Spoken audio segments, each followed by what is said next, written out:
আমন্ত্রণ সবাইকে hour democracy অনুষ্ঠানে সঙ্গে আছি আমি ডক্টর তৌহিদুল হক। দর্শক, চায়ের আড্ডা থেকে শুরু করে মহান জাতীয় সংসদ সবখানেই আলোচনা সমালোচনার বিষয়বস্তু এখন আমলাদের লাগামহীন দুর্নীতি। পুলিশের সাবেক আইজি বেনজির আহমেদ, সাবেক সেনাপ্রধান আজিজ আহমেদ, সাবেক ডিএমপি কমিশনার আসাদুজ্জামান মিয়া, কর কর্মকর্তা মোহাম্মদ মতিউর রহমান সহ একের পর এক সাবেক ও বর্তমান সরকারি উচ্চপদস্থ কর্মকর্তার দুর্নীতির ফিরিস্তি প্রকাশ পাচ্ছে গণমাধ্যমে। সম্প্রতি ১,০০০ কোটি টাকার অবৈধ সম্পদ অর্জনের অভিযোগ উঠেছে রাজস্ব বোর্ডের আর এক কর্মকর্তা কাজী আবু মাহমুদ ফয়সালের বিরুদ্ধে। অভিযুক্তের তালিকায় আছে পুলিশ, ভূমি অফিস, বিদ্যুৎ, চিকিৎসা, গ্যাস, কাস্টমস ও কর বিভাগের আরও অনেক কর্মকর্তার নাম। এসব নিয়ে ব্যাপক সমালোচনা করছেন খোদ ক্ষমতাসীন দলের রাজনৈতিক নেতা থেকে শুরু করে বিরোধী জোটের নেতারাও। বিএনপি মহাসচিব মির্জা ফখরুল ইসলাম আলমগীর বলেছেন, রাজনৈতিক দেউলিয়ত্বের কারণে দুর্নীতিবাজ আমলা ও দুর্নীতিবাজ কর্মচারীদের সঙ্গে আঁতাত করে ক্ষমতায় টিকে আছে সরকার। তবে দুর্নীতির প্রশ্নে শুধু সরকারি কর্মকর্তাদের দিকে আঙুল না তুলে আয়নায় রাজনীতিবিদদের নিজেদেরও মুখ দেখার পরামর্শ দিয়েছেন খোদ আওয়ামী লীগের সাধারণ সম্পাদক ওবায়দুল কাদের। এমন প্রেক্ষাপটে দর্শক, আজ আমাদের আলোচনার বিষয় আয়নায় রাজনীতিবিদদের চেহারা কেমন। আর এই বিষয়ে আলোচনার জন্য স্টুডিওতে উপস্থিত আছেন বাংলাদেশ আওয়ামী লীগের সংস্কৃতি বিষয়ক সম্পাদক অসীম কুমার উকিল, বিএনপির vice chairman doctor Asaduzzaman Ripon এবং TVN 24-এর প্রধান সম্পাদক নাজমুল আশরাফ। আপনাদের তিনজনকে অনুষ্ঠানে স্বাগত জানাচ্ছি। দর্শক, আপনিও চাইলে আলোচনায় অংশ নিতে পারেন। স্ক্রিনে দেখানো নম্বরে ফোন করে আজকের যে আলোচ্য বিষয় আয়নায় রাজনীতিবিদদের চেহারা কেমন, সেই বিষয়ে সম্মানিত আলোচকদের কাছে প্রশ্ন রাখতে পারেন, কিংবা এই বিষয়ে আপনারও যদি কোনো মতামত থাকে, নিশ্চয়ই আছে, সেটিও আপনি ফোন করে আমাদেরকে জানাতে পারেন। আপনাদের ফোনের অপেক্ষায় থেকে আলোচনায় যাচ্ছি। শুরুতেই ডক্টর আসাদুজ্জামান রিপন ভাই আসতে চাই। আমরা যে দুর্নীতির চিত্রগুলো দেখছি, যাদের নাম আসছে, সেই আলোচনায় দুটি বিষয়। একটি হলো আওয়ামী লীগের সাধারণ সম্পাদক, তিনি সকল রাজনীতিবিদদের তার নিজ দল নাকি বিরোধী অবস্থানে আছে সেটি তিনি স্পষ্ট করেন। শব্দ শুনে মনে হচ্ছে সকলকেই তিনি বলেছেন আয়নায় নিজেদের মুখ দেখার জন্য। পাশাপাশি আবার আওয়ামী লীগের কেউ কেউ বলছেন, যাদের দুর্নীতির চিত্র প্রকাশ পাচ্ছে তারা শুধু আওয়ামী লীগের সময় তৈরি হয়েছে, বিষয়টি এরকম নয়, এখানে আপনাদের সময়ও তাদের তৈরি হওয়ার একটি অংশ আছে। এটা দ্বারা আসলে কি বোঝাতে চান? দেখেন, এগুলো হচ্ছে, আমি প্রথমে আপনার শাসক দলের জেনারেল সেক্রেটারি ওবায়দুল কাদের সাহেবের বক্তব্য দিয়ে শুরুটা করতে চাই। উনি যেটা বলেছেন যে রাজনীতিবিদদেরও আয়নায় চেহারা দেখা উচিত, এটা আমি মনে করি না যে উনি খুবই অসঙ্গত কথা বলছেন, তো আমার কাছে মনে হয়নি। অবশ্যই পলিটিশিয়ানরা যখন আপনার দুর্নীতির বিরুদ্ধে কথা বলবেন, দুর্নীতির বিরুদ্ধে জিরো টলারেন্সের কথা বলবেন, অথবা দুর্নীতি প্রতিরোধের অঙ্গীকার করবেন যার যার রেসপেক্টিভ প্ল্যাটফর্ম থেকে, তো সেক্ষেত্রে তো আগে আপনার কারণ দেশ তো চালায় পলিটিশিয়ানরা, মূলত চালিকা শক্তির ড্রাইভিং সিটে তো তারা। আচ্ছা, এখন কথা হচ্ছে যারা ক্ষমতা আছেন তারা ড্রাইভিং সিটে আছেন, যারা ক্ষমতায় নেই তারা ড্রাইভিং সিটে যাবেন অথবা ছিলেন, এরকমই তো বিষয়টা। এবং তাদের নিজেদের তো একটা পরিচ্ছন্ন ইমেজ থাকা দরকার, এটা তো সত্য কথা। যদি নিজেদের পরিচ্ছন্ন ইমেজ না থাকে, তাদের নিজেদের সততার বিষয়টি যদি প্রশ্নবিদ্ধ থাকে, তাহলে আপনার আদার স্টেক হোল্ডার্স দেশে যারা থাকবেন তাদেরকে তারা নিয়ন্ত্রণ কিভাবে করবেন বা তাদের কিভাবে তারা জবাবদিহি, যেহেতু সাধারণ সম্পাদক এই কথাটি বলেছেন, তার মানে তাদের দলীয় পরিচ্ছন্নতার জায়গাটি ঠিক আছে, এটি কি আমরা ধরে নিতে পারি? আমি তার বক্তব্য আমার সেটা মনে হয়নি। আমার মনে হয় তিনি মোটা দাগে ওভারঅল বলেছেন। আমি যদি খুব আপনার খুব ইতিবাচকভাবে যদি আমি বিষয়টা চিন্তা করি, আমার কাছে এরকমই মনে হয়েছে। তবে সেক্ষেত্রে একটি বক্তব্য থাকে, যেমন আপনার নির্বাচনের ঠিক আগ মুহূর্তে যখন আপনার বিভিন্ন পত্রপত্রিকা, পার্টিকুলার প্রিন্ট মিডিয়াতে যখন আপনার বিভিন্ন যারা নির্বাচনে অংশগ্রহণকারী নেতৃবৃন্দের হলফনামাগুলো নিয়ে যখন তারা বিশ্লেষণ করছিলেন এবং কার সম্পদ বেড়েছে বা ইত্যাদি, কত পার্সেন্ট বেড়েছে ইত্যাদি নানান ধরনের একটা আপনার আলোচনা ছিল। তো ইন দ্যাট কেস আপনার সাংবাদিকরা ওনাকে জিজ্ঞেস যখন করলেন, আমি আওয়ামী লীগের সাধারণ সম্পাদকের কথা বলতে চাই, তিনি তখন বললেন যে হ্যাঁ, অনেকের অসঙ্গতিপূর্ণ আয় বেড়েছে, এগুলো তারও নজরে এসেছে। তিনি বলার পর অ্যাট দ্য সেম টাইম, আমি বলছি জাস্ট ইমিডিয়েট পাস্ট যে ইলেকশনটা হলো, তখন তবে এখন সময় নাই এগুলো এখন দেখার। ওয়েল, তখন হয়তো ওনার সময় ছিল না, কারণ মনোনয়নপত্র ক্যান্ডিডেটরা আপনার জমা দিয়ে দিয়েছেন, পার্টিও মনোনয়ন দিয়েছে, তাই না? ঠিক আছে, কিন্তু জানুয়ারি থেকে জুন 6 মাস যাদের বেলায় এত প্রশ্ন, যে মিডিয়া রিপোর্টের সূত্র ধরে, আমার বক্তব্য যে মিডিয়া রিপোর্টের সূত্র ধরে আমি তো আজিজ আহমেদের বেলায় কোনো প্রসিডিংস এখন হয়েছে কিনা আমি ঠিক জানি না, আমি আই এম টকিং অ্যাবাউট আপনার পাস্ট আর্মি চিফের কথা বলছি। কিন্তু বেনজির আহমেদের ব্যাপারে আপনার দুদক, তদন্ত করছে। আসাদুজ্জামান মিয়ার ব্যাপারে বোধহয় কিছু হয়নি, বাট তারপরে বোধহয় তার ব্যাপার তদন্ত করার জন্য কোনো আইনজীবী বোধহয় নোটিশ করেছেন ইত্যাদি। কিন্তু আমার কিন্তু দায়ের প্রসঙ্গে আবার বলা হচ্ছে যে যারা দুর্নীতি করেছেন বা যাদের দুর্নীতি প্রকাশ পাচ্ছে দায় শুধু তাদের ব্যক্তির দায়। আমি আসছি, আমি এই পয়েন্টটা আমি আসছি। কিন্তু আমি যেটা বলতে চাচ্ছি সেটা হচ্ছে যে আমলা মানে যে কয়জন মানে হাতে গোনা যে কয়জন আমলার বিরুদ্ধেই আপনার মানে আপনার নিউজটা আসুক না কেন, সেটা আপনার মানে from civil or military what ever, তাই না, যাদেরই আসুক, তাদের বেলায় মানে পত্রপত্রিকায় রিপোর্ট এসেছে। সিমিলারলি পলিটিশিয়ানদের বিরুদ্ধে যারা এমপি ক্যান্ডিডেট ছিলেন তাদের বিষয়েও কিন্তু রিপোর্ট এসেছে। তো এইখানে দুদক বা অন্য প্রতিষ্ঠানগুলো এখানে নড়াচড়া দিচ্ছে, হাইকোর্ট এইখানে মানে হাইকোর্ট তো নিজ সুমুটো বলেছে যে এদের তদন্ত করো বা ইত্যাদি।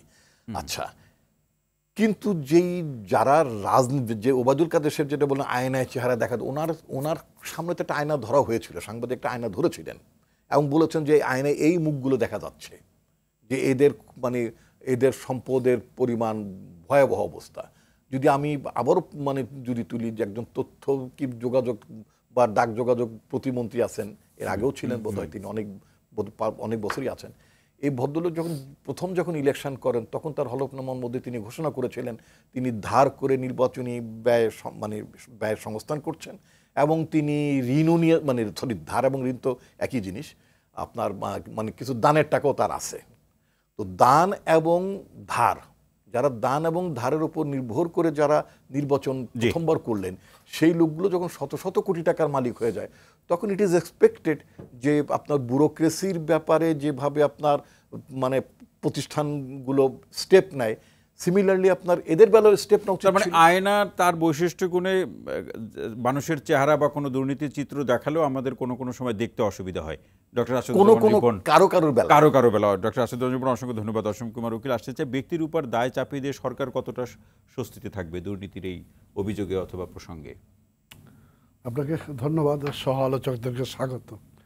আসলে সাবজেক্টটা হলো দুর্নীতি মূলত, তারপরে হামলা বা কামলা যাই বলি আর কি, না হ্যাঁ, সরকারি দল বিরোধী দল এটা পরে, কিন্তু মূল বিষয়টা দুর্নীতি। এই জায়গাটুকুতে আমরা দুর্নীতির মূলোৎপাটন করতে চাই, বা এগুলো এরকম কথা তো সবসময় বলেন, আমরা বলেছি না, কিন্তু সাম্প্রতিককালে 5টা কেস ধরেন আমাদের সামনে এসেছে, যারা সরকারের বিভিন্ন গুরুত্বপূর্ণ পর্যায়ে দায়িত্ব পালন করেছেন এবং দায়িত্বে আছেন।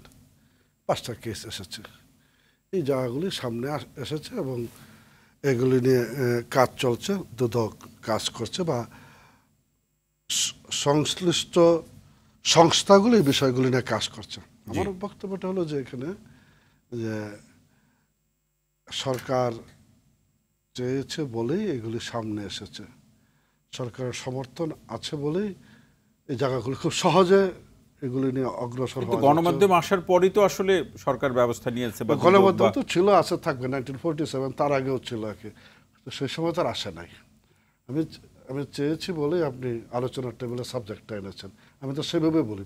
আপনার আগ্রহ থাকতে পারে, কিন্তু আমার আগ্রহ আপনার আগ্রহ যখন সমন্বয় ঘটেছে তখনই এটা রেসপন্সিভ হয়েছে, কার্যকর হয়েছে। গণমাধ্যম 6 মাস আগে কোথায় ছিল? বেনজির যখন কর্মরত ছিল তখন কোথায় ছিল? তখন তো বলেছে যে পুলিশের একটা, তখন তো গণমাধ্যমের চেয়ে সরকারের দায়টা অনেক বেশি। আচ্ছা, তাহলে এখন আবার এখানে আসতেছেন, এর আগে ক্রেডিট নিতে চাচ্ছেন। ক্রেডিট নেওয়ার বিষয় নাই, কাউকে আসামি কাট করার বিষয় নাই। যখন সংবাদ মাধ্যমের একজন কর্তা ব্যক্তি মাহফুজ আনাম বলে যে আমরা জানতাম কিন্তু সাহস পাইনি, বলছে না মাহফুজ আনাম সাহেব, উনি তো এটা খুব নামি দামি সাংবাদিক এবং এই সাংবাদিকদের নেতা, কর্মী না কিন্তু ছোটখাটো নেতা না, উনি কথাটা বলেছেন। এটা আমরা বিবেচনা রেখে কাজ করতে হয়, কথা বলতেই পারেন উনি। এবং যদিও সংবাদ প্রকাশ করলে আইজি কিংবা সামরিক বাহিনীর প্রধান কে কী করবে সেটা ভিন্ন কথা, কিন্তু উনি বলেছেন, যথার্থই বলেছেন যে আমরা জানতাম কিন্তু আমরা সাহস পাইনি। কিন্তু সাংবাদিক বিবেক, আমাদের সবার বিবেক হিসেবে যে সাংবাদিকরা কাজ করে, সাংবাদিকরা সারা পৃথিবীতেই মাঝে মাঝে সাংঘাতিক সাহসী পদক্ষেপ নেয় এবং যারা সাহসী পদক্ষেপ নিয়েছে তারা সমাদৃত হয়েছে, প্রশংসিত হয়েছে, প্রতিষ্ঠিত হয়েছে। মাহফুজ আনাম এর মতো সাংবাদিকরা ওই লেভেলের ওই টায়ারের সাংবাদিকরা যদি কিছু রিস্কি পদক্ষেপ নিতে পারতো, হয়তো দেশেরও উন্নতি তো তারাও প্রশংসিত হতো। হয় নাই, সম্ভব হয় নাই, কিন্তু এখন হচ্ছে। আমি বলছি সেই জায়গাটায় ধরেন এই যে না, ওই সময় ধরুন সাংবাদিকরা পারেনি, ভয়ের প্রসঙ্গ অথবা যে কোনো পরিস্থিতি বা বাস্তবতা হোক, কিন্তু সরকার কি করেছে যখন তারা ক্ষমতায় থেকে বা পদে থেকে দুর্নীতি করেছে? সরকার কি করেছে? সরকার কি সব কিছুই করতে পারে? আমরা তো চিৎকার করছি বাংলাদেশের দুর্নীতির খতিয়ান যখন ঢাকে আঁকি, উল্লেখযোগ্য আঁকি, তখন বলা হয় ভাঙ্গা সুটকেস, ছেঁড়া গেঞ্জি থেকে কোকো 1, কোকো 2, কোকো 3, ডান্ডি ডাইং, এরকম অনেক কিছু এসে গেছে। এগুলো তো মাইল ফলক। জি, বিদ্যুতের লাইন নাই, খাম্বা পলিটিক্স করে কোটি কোটি টাকা নিয়ে যাওয়া, এগুলি তো দুর্নীতির ক্ষেত্রে উল্লেখযোগ্য পয়েন্ট।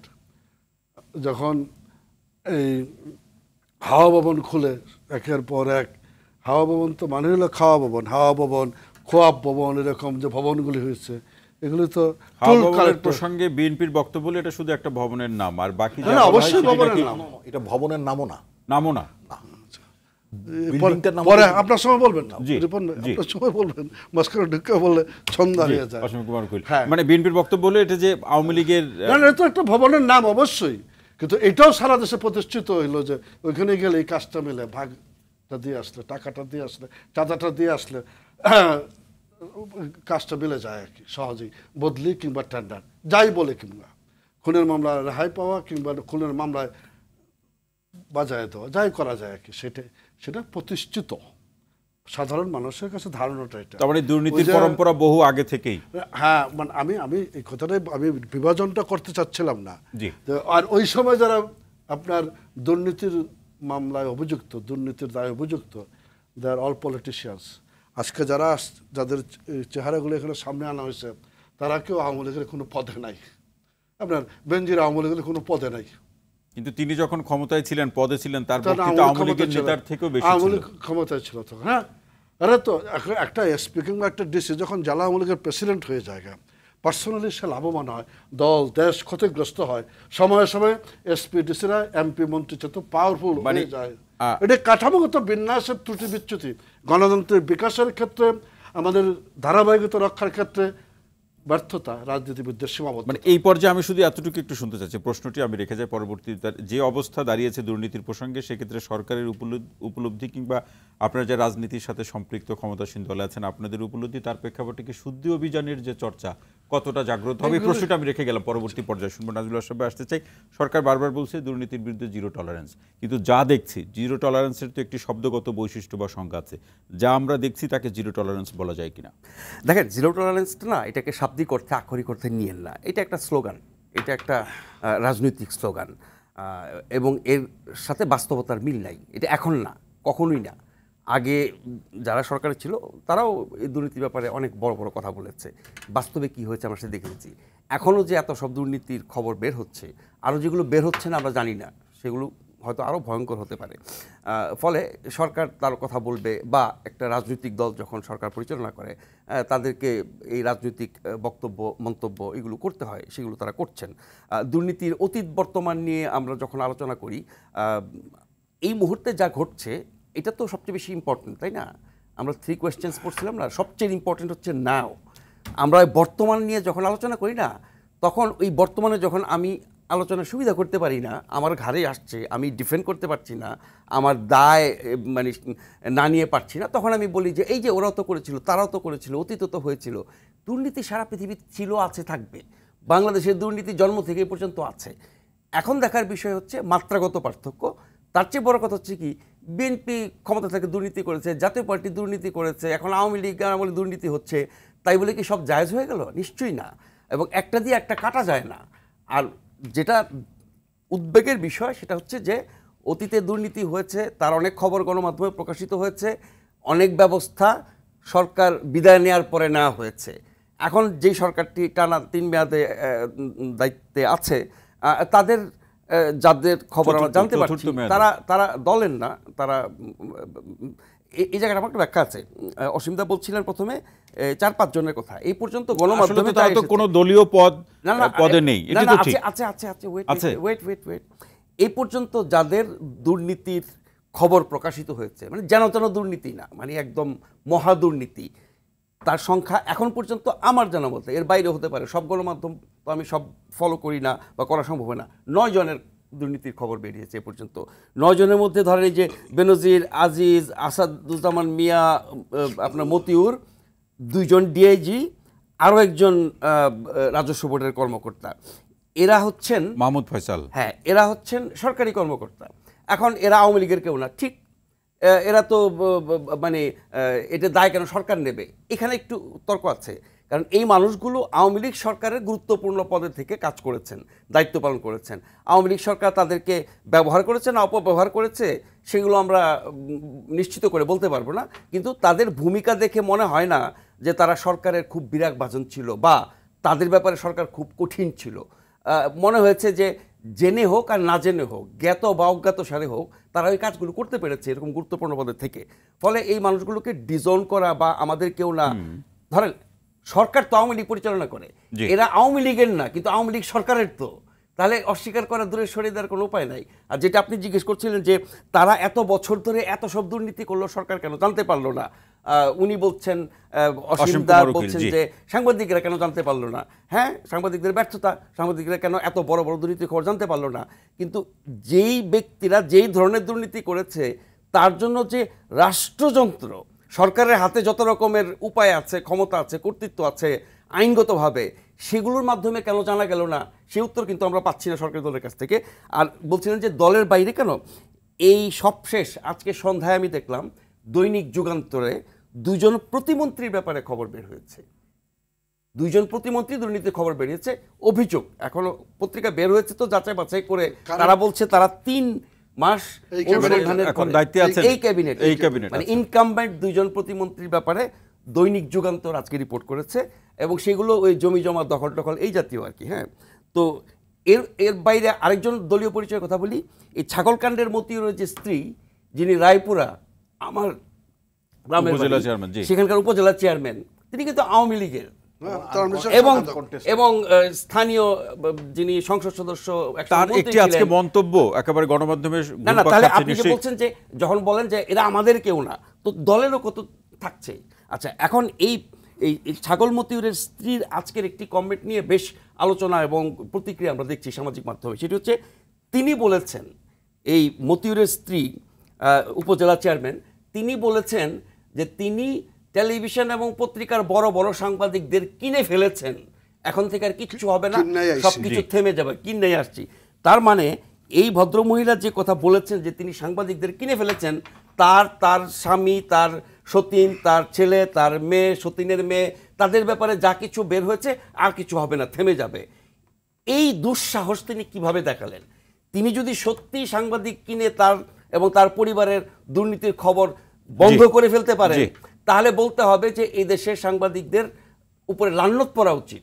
আর তিনি যদি মিথ্যা স্টেটমেন্ট দিয়ে সাংবাদিকদের কলঙ্কিত করার চেষ্টা করেন, তার বিরুদ্ধে ব্যবস্থা নেওয়া উচিত। সেটা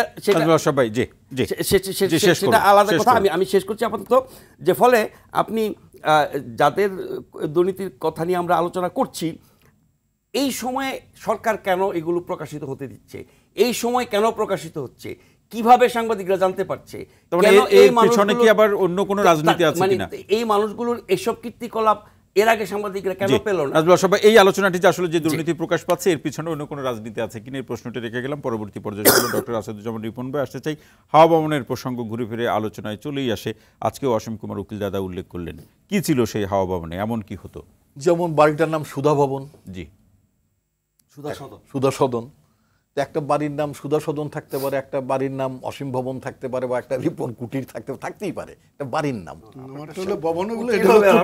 থাকতেই পারে। কিরকম মানে কিরকম দল কানা মানুষ, আমি না, উনি নিজেকে গরিব বিবেচনা প্রমাণ করার চেষ্টা করতেছে, মিথ্যা না। আচ্ছা, এখন কত হচ্ছে যে আপনার যেমন আওয়ামী লীগের সভানেত্রী একটা কার্যালয় আছে ধানমন্ডিতে, যেখানে আওয়ামী লীগের নেতৃবৃন্দ এখানে কর্মযোগ্য চালান, ওবায়দুল কাদের সাহেব, মন্ত্রীরা, অন্যরা সবাই এখানে যান, বসেন, ইত্যাদি ইত্যাদি।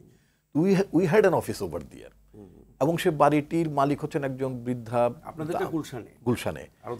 হ্যাঁ, তো দামি, সেটা আমার ভাড়া বাড়ি, সুতরাং আমার না, ভাড়া বাড়ি, যত দামি হোক ভাড়া, আর তো দামের সাথে কোনো ব্যাপার থাকে না। গেল এটাকে আওয়ামী লীগ খুব সাকসেসফুলি এটাকে আপনার মানে ক্যাম্পেইন করে এটাকে হাওয়া পর্যন্ত বানিয়ে ফেলেছিল নামটা। It is there success, I must say. তা না হলে তারা এই যে ক্যাম্পেইনটা করেন, একটা কনসার্টেড ক্যাম্পেইন করলেন বিএনপির বিরুদ্ধে, তাদের আমলের এখন একজন কর্মকর্তা, এই যে যদি ওই যে উনি যেটাকে মানে ছাগল মতিউর যার কথা বললেন, এই ছাগল মতিউর তো বোধ হয় I understand probably joint secretary র্যাঙ্কের লোক বোধ হয়, তাই না? একজন মেম্বার বোধ হয় joint secretary or additional secretary, কথা না, না ফুল সেক্রেটারি তো প্রশ্ন না, জয়েন্ট সেক্রেটারি হবে না, আরো উপরে হবে, এডিশনাল সেক্রেটারি। এই পর্যন্ত জয়েন্ট এডিশন। আচ্ছা, তো জয়েন্ট এডিশনাল লেভেলে সে হাজার হাজার কোটি টাকার মালিক হয়ে গেছে, কথাটা খেয়াল করেন। তো এটা এমনি এমনি হয়ে গেছে এবং খুব বড় বড় জায়গায় পোস্টিং ছিল সব তার। মিলে হাজার হাজার না, আরো বেশি হবে। আজকে তার দ্বিতীয় স্ত্রীর মেয়ের সম্পদের যে হিসাব বের হয়েছে, না, এই জন্য হাজার হাজার সেটাই হাজার হাজার না, লক্ষ লক্ষ। আচ্ছা যাক, এই যে কাজগুলো অবাধে চললো, অবাধে চললো কেন? কেন এগুলো বাধার সৃষ্টি হলো না? বেনজির যে আপনার মানে বা আপনার গোপালগঞ্জে মানে আপনার শত শত বিঘা কিনতে থাকলো, নানান দেশে কিনতে থাক মানে নানান জেলাতে কিনতে থাকলো, তারপরে এই যে ছাগল মতিউর যে আপনার শেয়ার মার্কেট ইনভলভ হয়ে গেল এবং সে শেয়ার মার্কেট ম্যানিপুলেশন করে করলো, এগুলো কি সরকার জানে না? জানে। বেনজির যে 7টা পাসপোর্ট গ্রহণ করলো, এটা কি সরকার জানে না? জানে। আপনার জেনারেল আজিজ তার ভাই বাপের নাম বদলায় ফেললো, তার ভাইরা করে মানে পাসপোর্ট নিল, এগুলো আইন, তারপরে সাজা মৌকুফ ঠকুফ অনেক তথ্য গোপন করে করলো, এগুলো আইন মন্ত্রণালয়ে গেছে, এগুলো স্বরাষ্ট্র মন্ত্রণালয়ে গেছে। এগুলো আপনি কি মনে করেন যে এমনি এমনি? না, তাহলে সরকার, আপনি যে বলছেন সরকার জানে, তা জেনে এটা প্রতিরোধ বা বাধা দিতে পারলো না কেন, বা চুপ থাকলো? বাধা দিতে পারলো না, না বাধা দেওয়ার মতো তাদের নৈতিক রাজনৈতিক শক্তি তাদের নাই। ওই যে বলেন যে ফু দিলে, সরকারকে ফু দিলে ফেলানো যাবে না, এই সরকারের মানে কি বলে ক্ষমতা নাকি একেবারে জনগণের গভীরে, এবং এইটা এই ফু দিয়ে নাকি সরকার ফেলানো যাবে না। জি, যেখানে বেনজির এবং এই সমস্ত নানাবিধ, ইভেন এই কনস্টেবল, একটা কনস্টেবলের নিউজ বেরিয়েছে 1 কোটি টাকার উপরে তার সম্পত্তি, একটা কনস্টেবল স্বাস্থ্য বিভাগের এক পিয়নের সম্পদের কুতুব, ভূমির কুতুব, অমুক তমুক, স্বাস্থ্যের কি মোত্তাজ্জেরুল না কি কি আছে, নানান ধরনের লোকজন আছে। তো এই লোকগুলোর কাছে সরকার অসহায়, হেল্পলেস, স্ট্রেট হেল্পলেস। তার কারণটা হচ্ছে যে একটা সরকার যখন জনগণের ভোটে নির্বাচিত হয় না, এবং সরকারের পার্লামেন্ট মানে পার্লামেন্ট তো সরকার না, মানে পার্লামেন্টে এই সরকারের একজন জোট সঙ্গী, প্রভাবশালী জোট সঙ্গী 14 দলের, তাদের শীর্ষ নেতা, অন্যতম শীর্ষ নেতা মিস্টার দিলীপ বড়ুয়া যখন বলেন যে 80% এমপিজ তারা হচ্ছেন চোরাচালানের সাথে জড়িত, এবং সরকার এটার প্রতিবাদ করে না, সরকার প্রতিবাদ করে না, খেয়াল করবেন। আচ্ছা, তো তাহলে যখন আপনার এই যে চোরাচালানিতে সংসদ ভরে যায়, যখন আপনার বেনজিরের মতো শত শত বেনজির তৈরি হয়ে গেছে, সাকলাইনের মতো মানে লোকজন তৈরি হয়েছে, এবং সাকলাইনকে প্রোটেক্ট করার জন্য দিদেন পুলিশ কমিশনার, কি বলে ওর নাম, ভদ্রলোক শফিকুল, তিনি বললেন ও যা অপরাধ করেছে এটা 100 টাকার। আপনাদের কাছে কি মানে মাঠের বিরোধী দল হিসেবে আপনাদের কাছে কি তথ্য আছে? আচ্ছা, আমি যেহেতু সরকারের না, তথ্য তো ইমিডিয়েটলি থাকার কথা সরকারের কাছে, তথ্য থাকবে, সাংবাদিকরা দিচ্ছেন, সেগুলো নিয়ে তো আমরা আলোচনা করছি। আমাদের তো আলাদা এই সরকারি মানে দপ্তর পরিদপ্তরের নানা জায়গায় তো তথ্য আমাদের কাছে পাওয়ার কোনো সুযোগ নেই, এটা হল বাস্তবতা। আমি যেটা বলতে চাচ্ছি যে আপনি অতদূর যাবেন কেন? এটা যদি বাংলাদেশ বলে, আর এটা যদি পেরু, যে আপনার দক্ষিণ আমেরিকার একটা রাষ্ট্র, পেরুর প্রেসিডেন্ট বালুয়ার্তে, উনি রোলেক্স ঘড়ি পড়লেন, রোলেক্স ঘড়ি পরার কারণে ওখানে আপনার আইন প্রয়োগকারী সংস্থা তার বাড়ি রেড দিল, হানা দিল, এবং এক পর্যায়ে পেরুর প্রেসিডেন্ট বালুয়ার্তে বললেন যে ঘড়িটা আসলে আমার কেনা না, আমি বন্ধুর কাছে ধার নিয়ে পড়েছি। বাংলাদেশের আপনার মানে শাসক দলের সাধারণ সম্পাদক, ওনার বাড়িতে তো রেড হওয়ার কথা ছিল। যদি এই দেশে যদি গণতন্ত্র এবং জবাবদিহিতা থাকতো, তাহলে ওবায়দুল কাদের বাড়িতে, অসংখ্য ধন্যবাদ, আমি এখন ধন্যবাদ দিচ্ছি না আপনার, না আমি আসছি, আমি এখানে শেষ করবো। উনি যে 29 লক্ষ টাকা দামের ঘড়ি উনি পড়েছে, তো নিজে কনফেস করেছেন কোন একজন মন্ত্রী কত টাকার গিফট তিনি গ্রহণ করতে পারেন, সেই লিমিট তিনি ক্রস করেছেন, রাষ্ট্রের প্রশাসনে জমা দেন নাই। তাহলে এখন কোন ব্যক্তিরা কোন কাজে সুবিধার জন্য, অথবা আওয়ামী লীগের একজন নেতা কত টাকা, নিজেরা বিতর্কের মধ্যে থেকে আরেকজনের আপনার মানে অসীম কুমার উকিল কত দামি উপহার তিনি গ্রহণ করতে পারেন। পাশাপাশি আরেকটি প্রশ্ন ছিল, শুদ্ধ অভিযান চলবে কিনা, নাকি এটি কারো কারো ক্ষেত্রে সক্রিয় হবে আবার নিষ্ক্রিয় হয়ে পড়বে? এটা মানে শুদ্ধি অভিযান, এই অভিযানটা যেটা মাঝে মাঝে হয় আর কি, সেটা ভিন্ন মিনিং করে। আমাদের রাজনৈতিক বিবেচনায় এই জায়গাটা আমাদের একটা কন্টিনিউয়াস প্রসেস, এই জায়গাগুলিকে আমাদের হ্যান্ডেল করতে হবে, অ্যাড্রেস করতে হবে। একটা সময় বলতেছিল যেরকম দুদক নখ দন্তবিহীন একটা প্রতিষ্ঠান হয়েছে, এখন অন্তত এই জায়গাটা থেকে বেরিয়ে আসা গেছে। কতটুকু গেছে সেটা ভিন্ন কথা, কিন্তু যে কয়টা পদক্ষেপ নেওয়া হয়েছে সেই কয়টা পদক্ষেপ নিয়ে এগিয়ে যাওয়া যাচ্ছে। এটাকে আমাদের সবাই মিলে এগিয়ে আসতে হবে এই প্রসেসটাকে আরো শক্তিশালী করার জন্য। বিতর্ক করলে তো বিতর্ক করা যাবে, যেভাবে ডক্টর আসাদুজ্জামান রিপন মহোদয় বিতর্কে টেনে আনতেছেন, কলিমুল্লাহ সাহেব মহোদয় বলে, আমি ডক্টর আসাদুজ্জামান রিপন যেভাবে বিতর্ক টেনে আনতেছে, আসলে হ্যাঁ, আমার দলের সাধারণ সম্পাদক মাননীয় মন্ত্রী, সড়ক পরিবহন সেতু মন্ত্রণালয়ের মন্ত্রী, উনি মানে আওয়ামী লীগ যখনই সরকার গঠন করেছে তখনই উনি খুব গুরুত্বপূর্ণ দায়িত্ব পালন করেছেন। দলের সাধারণ সম্পাদক তৃতীয়বারের মতো নির্বাচিত হয়ে অর্ধেক সময় অতিক্রমও করেছে, অত্যন্ত সফলতার সাথে দলকে টেনে নিয়ে যাচ্ছেন। তা ওনার ব্যবহারের রোলেক্স ঘড়ি, সেটাকে অসংখ্য। রিপন ভাই বলছিলেন ওখানে যদি একটা আয়না ধরা হয় তাহলে কি দেখা যাবে? না, সেটা আয়নাটা রিপন ভাই ধরে দেখুক। আমি মানে আপনি আলোচনাটা ব্যক্তি কেন্দ্রিক নিয়ে ব্যক্তির বিষয় না, শেষ করে দিতে চাচ্ছেন। না নিশ্চয়ই না, শেষ করে দিতে চাচ্ছেন মূল আলোচনা। আমি সেটা বলতেছিলাম যে চিত্রপটকেই বোঝার চেষ্টা করি। হ্যাঁ, মানে এই যখন এই প্রসেসটাকে এগিয়ে নেওয়ার জন্য সবাই দাঁড়ানো দরকার, আর কি ক্ষমতাসীন দল বলি সরকারি দলের সাধারণ সম্পাদকের পাশেও দাঁড়ানোর কথা, তখন তাকেই আসামের কাঠগড়ায় দাঁড় করে মূল যে কর্মযজ্ঞটা সেটার মধ্যে ডিস্টার্ব করার জন্য, গতি স্লো করার জন্য বা অন্যদিকে মানুষের দৃষ্টি সরানোর চেষ্টা করা হচ্ছে। না, আপনারা যেরকম হাওয়া ভবন বলেন তারাও তো কোনো না কোনো এরকম সূত্র খুঁজে নিবে নিশ্চয়ই। হ্যাঁ, নেবে, অবশ্যই নেবে। হাওয়া ভবন আর এটা এক জিনিস হলো না, মোর দেন। হ্যাঁ, এক জিনিস হলো না। আমি বলছি আপনি এটা মোর দেন প্রমাণ করেন, কোনো অসুবিধা নাই। ওবায়দুল কাদেরের মতো এই রাজনৈতিক গুরুত্বপূর্ণ পদ সমূহ নিয়ে একটা বিএনপির নেতা দেখান যতগুলি পদ নিয়ে এতগুলি পথ পরিক্রমা করিয়া আজকের এই পর্যায়ে এসে দাঁড়িয়েছেন।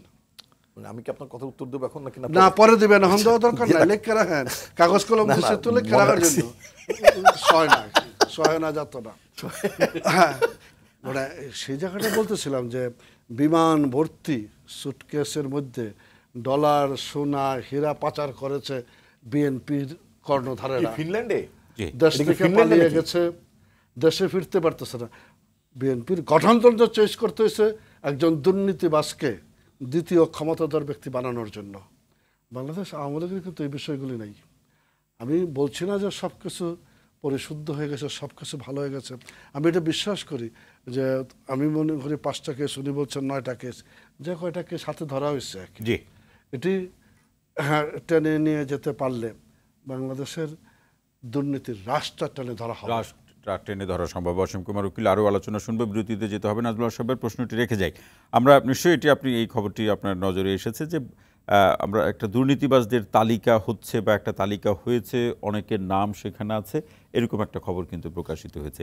এই খবর আজকে না, এর আগেও কিন্তু এই ধরনের দুর্নীতি দু একজনের চিত্র আসলে বারবার একটা তালিকার কথা আমরা শুনি। এবারের তালিকার এর আগের বারের যে তালিকা, এই দুই তালিকার ক্ষেত্রে বা তালিকা ধরে ব্যবস্থা নেওয়ার ক্ষেত্রে কি কোনো ভিন্নতা এবার তৈরি হবে নাকি আগের মতোই তালিকাটি হারিয়ে যাবে? এই প্রশ্নটা আপনার কাছে রেখে গেলাম, বিরতি থেকে ফিরে এসে শুনবো। প্রিয় দর্শক, আপনারা দেখছেন আওয়ার ডেমোক্রেসি অনুষ্ঠান। একটি ছোট্ট বিরতি, সঙ্গেই থাকুন।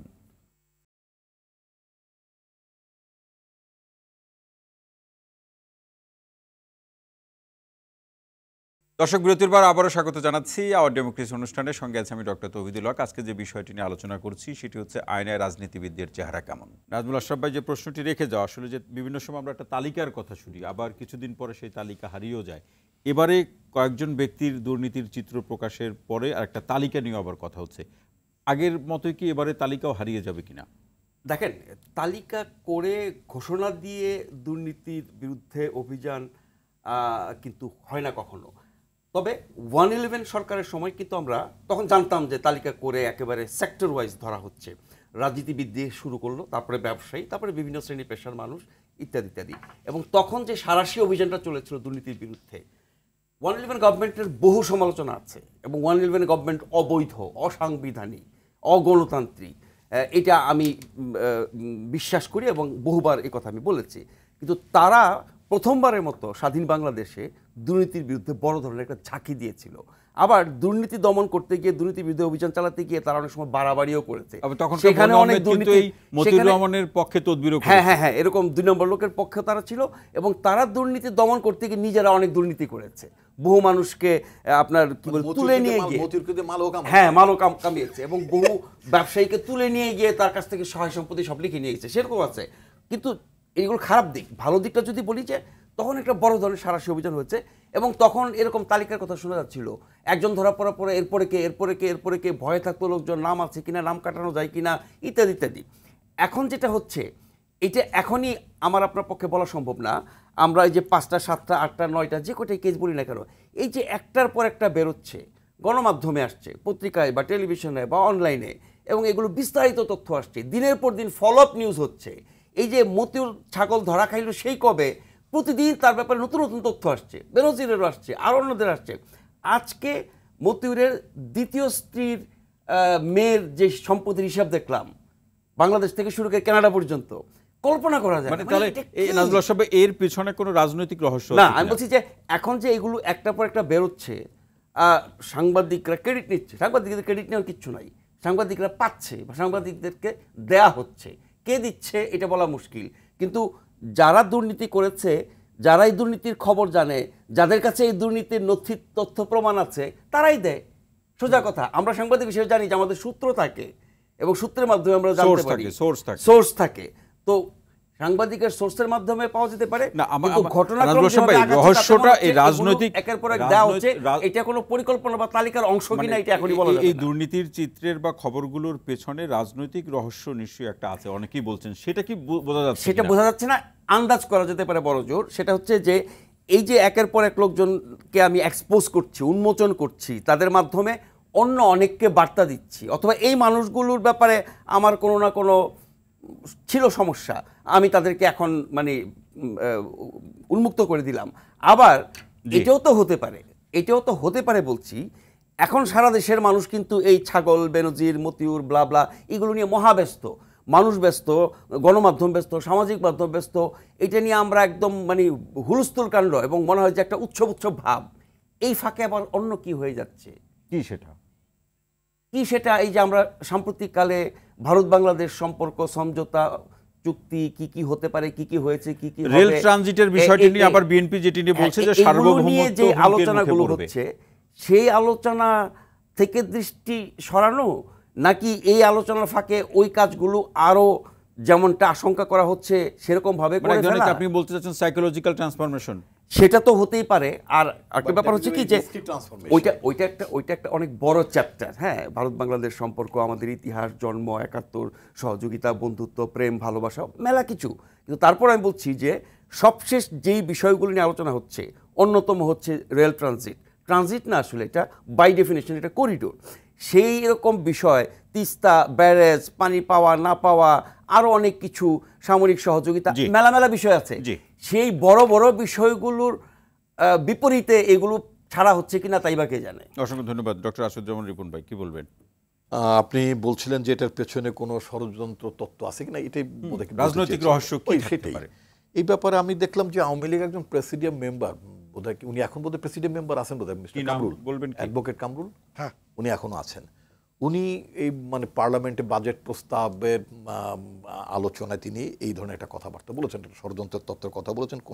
বলছেন যে দুর্নীতির যে কথাগুলো আসছে এর পেছনে অন্য কোনো সরকার হটানোর কোনো ষড়যন্ত্র আছে কিনা, এটা ওবায়দুল কাদের সাহেবও বলেছেন।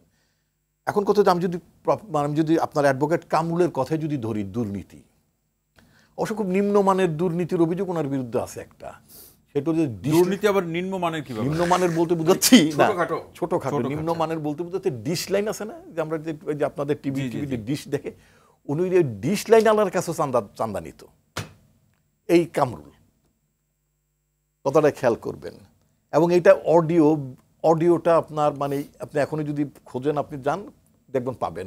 এই হাজারিবাগ বা কামরাঙ্গীর চর ওদিকের একজন মানে ডিশ ব্যবসায়ী, সে বলছে যে আমি অনেক মানে নির্যাতিত, মুক্তমুখ ইত্যাদি, আমি এখন আর টাকা পয়সা দিতে পারবো না, সোজা কথা। আচ্ছা, উনি বলেন তোমার দিতেই হবে, তোমাকে দিতে হবে, মাসে যেটা ধার্য করা হয়েছে এটা তোমাকে দিতে হবে।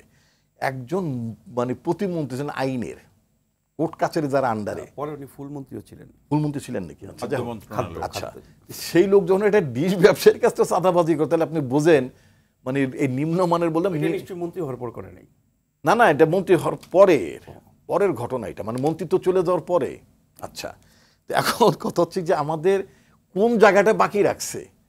আমি যদিও মানে অসীম আমার সাথে এই আলোচনায় এর আগের বারও ছিলেন, একজন আপনার গভর্নমেন্ট একজন মানে আপনার একজন নারীকে পাবনার দিকে বাড়ি বলতে বা সিরাজগঞ্জ, সরি কথাটা আবারও বলতে হবে, যে তিনি একটা প্রাইমারি স্কুলের ছোটোখাটো মানে এমপি ভুক্তও না বোধ হয়, এরকম একটা স্কুলের টিচার ছিলেন মাত্র 12,000 টাকার। জি, তাকে আপনার মানে সরকার ঘনিষ্ঠ বটে, তা নাহলে একটা সোনালী ব্যাংকের মতন জায়গাতে আপনার মানে বোর্ড অফ ডাইরেক্টরসে তার ডাইরেক্টর বানানো হয় না, তাকে ডাইরেক্টর বানালো এবং তিনি প্রথমবার যখন মনোনয়ন চাইলেন সেখানে তিনি উল্লেখ করছেন তার বেতন 12,000 টাকা, 12 × 12 করলে যা ইনকাম হয়, আর সর্বসাকুল্যে তার মানে 1,80,000 টাকার মধ্যে স্থাবর সম্পত্তি আছে।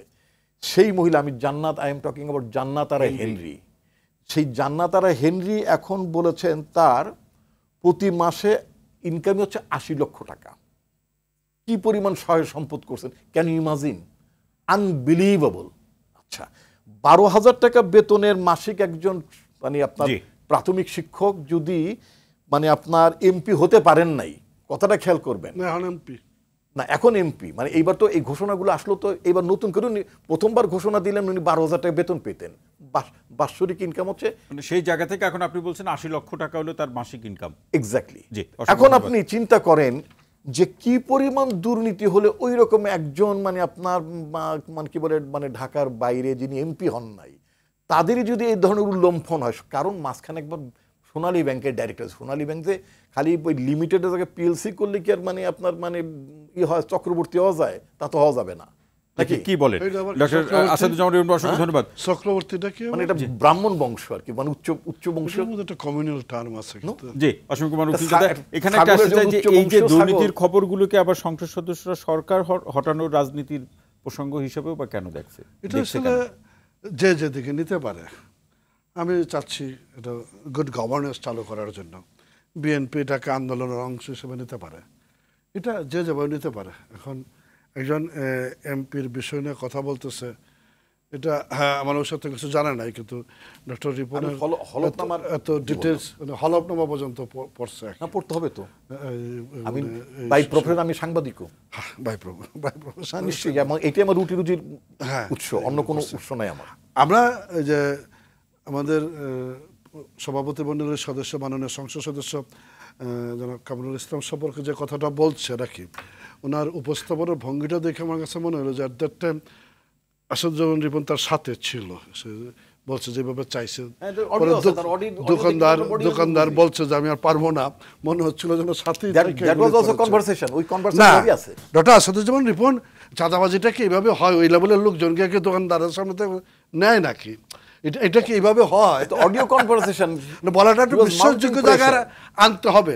111-এর পরে যেভাবে জিনিসগুলি আসছে, 111-এর পরে যেভাবে জিনিসগুলি আসছে, রাস্তায় গাড়ি কোটি কোটি টাকা দামের গাড়ি ফেলে রেখে গেছে, আরে বাড়ির থেকে নাকি অজগর সামান্য রাস্তার মধ্যে রেখে গেছে, খোয়াব ভবনের যে ইতিহাস, এগুলি সব তো বিএনপি নেতৃবৃন্দের নামে জায়গাগুলি জড়িত।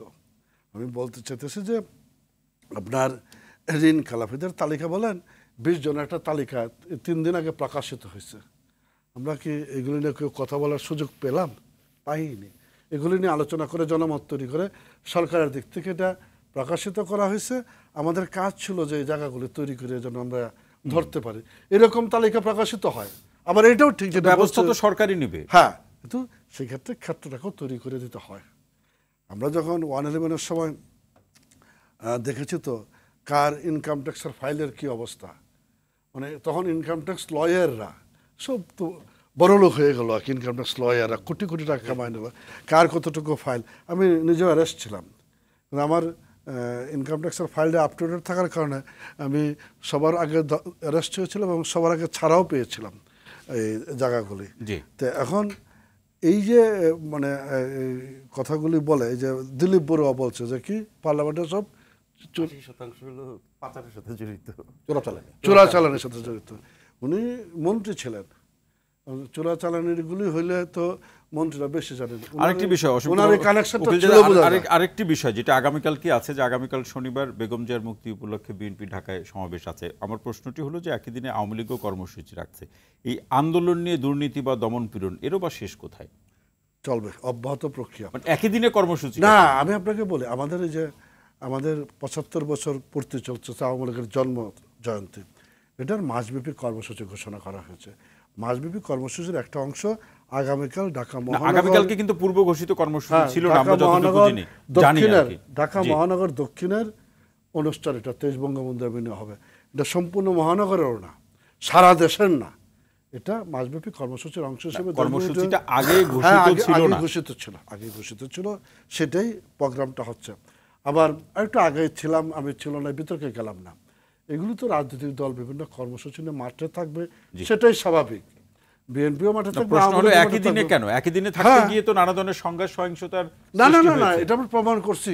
একই দিনে থাকলেই সহিংসতা হয় না, এটা বিগত দিনগুলোতে প্রমাণিত। 28 অক্টোবরে যা ঘটলো সেটা এই প্রমাণ, অতীতের প্রমাণকে কি? 28 অক্টোবর তো একটা মাইল ফলক। এরা দখল করার জন্য, আওয়ামী লীগের জন্য না বিএনপির জন্য? বাংলাদেশের রাজনীতির জন্য। জি, অসংখ্য ধন্যবাদ নাজমুল আশরাফ ভাই। এই অভিযান, এই চিত্রের শেষ কোথায়? দেখেন, এই আমরা অনেক দিক নিয়ে আলোচনা করেছি, কিন্তু সরকারের যদি সদিচ্ছা থাকে তাহলে সরকারের, রাষ্ট্রের যত সংস্থা, বাহিনী, ব্যবস্থা, মেকানিজম, কর্তৃত্ব, সুযোগ, ক্ষমতা আছে, নিশ্চয়ই দুর্নীতি দমন করতে পারে, কমাতে পারে, যাতে না বাড়ে সেই ব্যবস্থা করতে পারে। নির্মূল করা সম্ভব না বাংলাদেশের মতো দেশে। ইউরোপ, আমেরিকার মতো দেশেও দুর্নীতি হয় এবং হরহামেশা আমরা সেই খবরগুলো দেখি, জানি। ফলে কতটা নিয়ন্ত্রণ আপনি করবেন সেটা কিন্তু সরকারের রাজনৈতিক সদিচ্ছার উপর নির্ভর করে। এখন ধরেন যারা সরকার চালাচ্ছেন তারা আমার আপনার চেয়ে অনেক বেশি জানেন। একেবারে তৃণমূল থেকে কেন্দ্র পর্যন্ত, সচিবালয় থেকে উপজেলা পর্যন্ত কে কোথায় কি দুর্নীতি করছে, দলের লোক, মন্ত্রী, এমপি থেকে শুরু করে সবাই, দলের যত সহযোগী সংগঠন আছে তাদের নেতাকর্মীদের সব খবরই কিন্তু সরকারের কাছে থাকে এবং এগুলো একদম মানে সূক্ষ্মভাবেই, বিস্তারিতভাবেই এই তথ্যগুলো থাকে। এখন ধরেন আমার কাছে খবর আসছে যে আমার দলের, আমার সমর্থকদের, আমার কর্মীদের 90% লোক অপকর্ম করতেছে, তখন আমি চিন্তা করব আমি কি তাহলে ব্যবস্থা নেব কি নেব না। বা সেই 90%-এর মধ্যে এমন সব গুরুত্বপূর্ণ ব্যক্তি আছে যারা ছাড়া আমার চলবে না, তখন আমি ব্যবস্থা নেব কি নেব না চিন্তা করব। ফলে সরকারের কাছে তথ্য থাকলে যে ব্যবস্থা নেব তা না, কখন নেবে সেটাও ব্যাপার। তার মানে দুর্নীতিবাজদের দরকারও আছে। দরকার মানে তারা নিজেদেরকে দরকারি বানিয়ে ফেলে।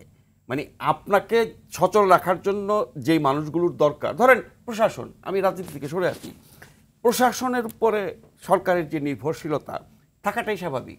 কারণ রাজনৈতিক সরকার তো দেশ চালাবে প্রশাসনকে নিয়ে, আমলাদেরকে নিয়ে, কর্মচারীদেরকে নিয়ে, প্রজাতন্ত্রের কর্মকর্তা কর্মচারীদের নিয়ে, তাদের উপর নির্ভর করবে। সরকার তার রাজনৈতিক লক্ষ্য, উদ্দেশ্য, পরিকল্পনা বাস্তবায়ন করবে তাদের মাধ্যমে, দলের লোকজন তো থাকবেই। সেই জায়গায় যদি তারা মানে এমন অবস্থায় চলে যায় যে তাদের ছাড়া সরকার চলতে পারে না, তাদের উপর এত বেশি নির্ভরশীল যে তারা সেই সুযোগটা নেয়, সুযোগ নিয়ে তারা নিজেদের মতো করে সুযোগ সুবিধা, কর্তৃত্ব, ক্ষমতা বাড়ায়, আবার চুরি, দুর্নীতি, অনিয়ম এগুলো তারা করে। এরকম একটা ব্যাপার হলে পরে কিন্তু ব্যবস্থা নেওয়া কঠিন। ফলে সরকারের এই অভিযান কিনা যেটা আমরা এখন দেখছি বা যেগুলো প্রকাশিত হয়েছে তার ব্যাপারে এখন পর্যন্ত কারোর বিরুদ্ধে কোনো মামলা হয় নাই। ফলে আইনি দৃষ্টিতে কেউ কিন্তু অভিযুক্ত না, প্রমাণিত দুর্নীতিবাজ বলা তো অনেক পরের কথা। কিন্তু এই তথ্যগুলো প্রকাশিত হওয়ার পরে প্রাথমিক ব্যবস্থা যেগুলো নেওয়ার কথা দুদকের, আমরা প্রথম কেসটা যদি ধরি, বেনজির সাহেবের কাজ দুদক কবে শুরু করেছে, বেনজির সাহেবের খবর কবে প্রকাশিত হয়েছে, দুদক কি স্বেচ্ছায় কাজটা করেছে নাকি বেস্টের সুমন সাহেবের চাপাচাপির কারণে এটা করেছে। এরপরে আরও যাদের খবর বেরোচ্ছে এখন পর্যন্ত তথ্য অনুসন্ধানের মধ্যে আছে কয়েকটা, বাকিগুলো এখনো হাতেই নেওয়া হয় নাই। ফলে এই জায়গাটায় আমরা কাজের গতি, তৎপরতা এগুলো দেখে আমরা বুঝতে পারি যে কতখানি আন্তরিক। আমরা শেষ করবো, শেষ মন্তব্যে কি বলবেন? আমি বলতে চাচ্ছি দুর্নীতির বিরুদ্ধে সরকার যখন বলে যে জিরো টলারেন্স, আবার অপর দিকে যখন দুর্নীতিবাজদের প্রোটেক্ট করার জন্য যখন আবার কথা বলেন, যখন মিডিয়াতে যখন আপনার দুর্নীতিবাজদের খুব যৎকিঞ্চিত হলো 5-7 জন বা 8 জন, উনি বললেন কজন, আপনি 9 জন, হোয়াট এভার, এইগুলো ওঠার পরে তখন দেখা গেলো শাসক দলের সাধারণ সম্পাদক উনি একবার বললেন, ওবায়দুল কাদের সাহেব একবার বললেন যে এদের সাথে আওয়ামী লীগের কোনো সম্পর্ক না ইত্যাদিতে, মানে ঝেড়ে ফেলে দিলেন। পক্ষান্তর আবার যখন পুলিশ সার্ভিস অ্যাসোসিয়েশন যখন আবার তারা যখন একটা স্টেটমেন্ট দিল, সেই স্টেটমেন্টের পরে সাথে সাথে উনি সুর বদলে ফেললেন যে ঢালাওভাবে পুলিশের বিরুদ্ধে ঢালাওভাবে এরকম অভিযোগ আনা হচ্ছে। তার মানে কি দুর্নীতিবাজদেরকে, আগের দুর্নীতিবাজদেরকে উনি দুর্নীতির অভিযোগগুলো উনি গালের মধ্যে রেখেছিলেন, গিলতেও পারছিলেন না, ফেলতেও পারছিলেন না। এরপরে কি করলেন, এবং তখন এই বললেন যে ঢালাওভাবে অভিযোগ করা হচ্ছে, আপনি ডিফেন্ড করতে চাচ্ছেন কেন, দুর্নীতিবাজদের ডিফেন্ড করেন কেন? তার মানে গিলে ফেললেন। কারণ এই দুর্নীতিবাজগুলো আপনার ক্ষমতায় থাকার, আপনাদের দুর্নীতির সহযোগী ছিল তারা, তাদের মাধ্যমে ক্ষমতাকে সংহত করেছেন, তাদের সাহায্যে। শেষ লাইন কি বলবেন ডক্টর আসাদুজ্জামান রিপন ভাই? শেষ লাইন কি বলবেন? শেষ লাইন এটাই বলবো যে আসলে আপনার বাংলাদেশে একটি গণতান্ত্রিক শাসন ব্যবস্থা, জনগণের ভোটাধিকার প্রতিষ্ঠার মধ্য দিয়ে একটি সুশাসন প্রতিষ্ঠা ছাড়া আপনি দুর্নীতির বিরুদ্ধে কোনো লড়াই করে আপনি সাস্টেনেবল লড়াইটা। ডক্টর আসাদুজ্জামান রিপন ভাই অসংখ্য ধন্যবাদ। অসীম কুমার উকিল দাদা আসতে চাই, দুর্নীতিবাজদের আওয়ামী লীগের সাধারণ সম্পাদকের উদ্ধৃতি দিয়ে বললেন গালের মধ্যে রেখেছেন, পুলিশের অ্যাসোসিয়েশনের বিবৃতির পরে গিলে ফেললেন। এগুলি মানে অদ্ভুত অদ্ভুত উদাহরণের নেদারা করানো নেই,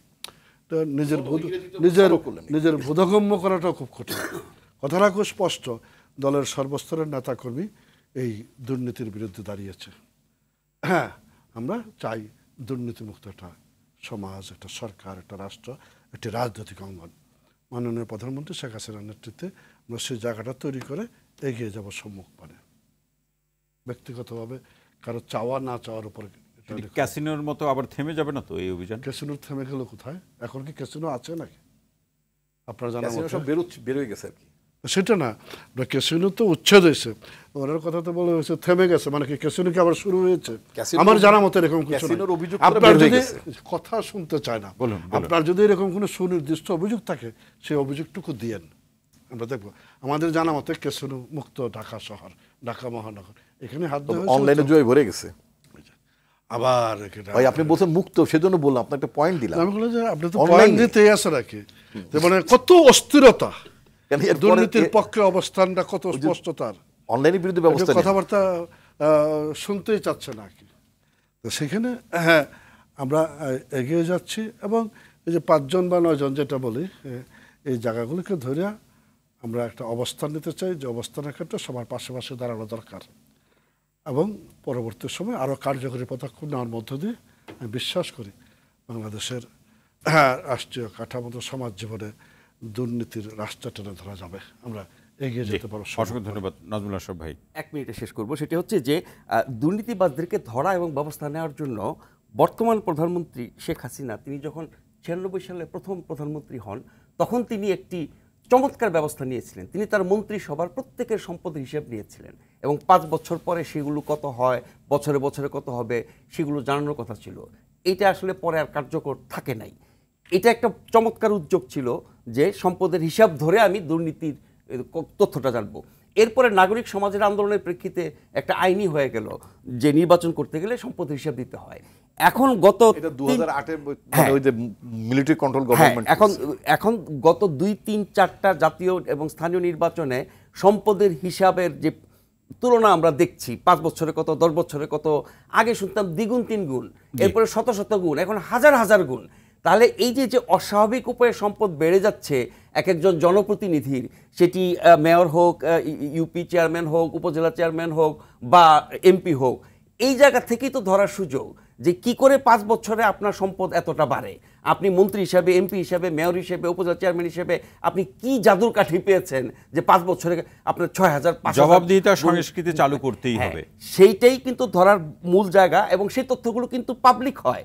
নির্বাচন কমিশন প্রকাশ করে, সুজনের মতো বিভিন্ন সংগঠন, টিআইবি, তারা এগুলো অ্যানালাইজ করে গণমাধ্যম প্রকাশ করে, ফলে না জানার কোনো কারণ নাই। সরকার বলতে পারবে না, অসীমদা বলতে পারবে না আমরা তো জানতাম না, গণমাধ্যম কেন জানালো না। জানার সুযোগ আছে এবং জানানোই থাকে। অসংখ্য ধন্যবাদ নাজমুল আশরাফ, ডক্টর আসাদুজ্জামান রিপন এবং অসীম কুমার উকিল, আপনাদের 3 জনকে অসংখ্য ধন্যবাদ আজকের আলোচনা আমাদের সময় দেওয়ার জন্য। প্রিয় দর্শক, আজকের মতো আওয়ার ডেমোক্রেসি অনুষ্ঠানটি এখানেই শেষ করছি। সবাই ভালো থাকুন, সুস্থ থাকুন, নিরাপদে থাকুন। সঙ্গে থাকার জন্য অসংখ্য ধন্যবাদ।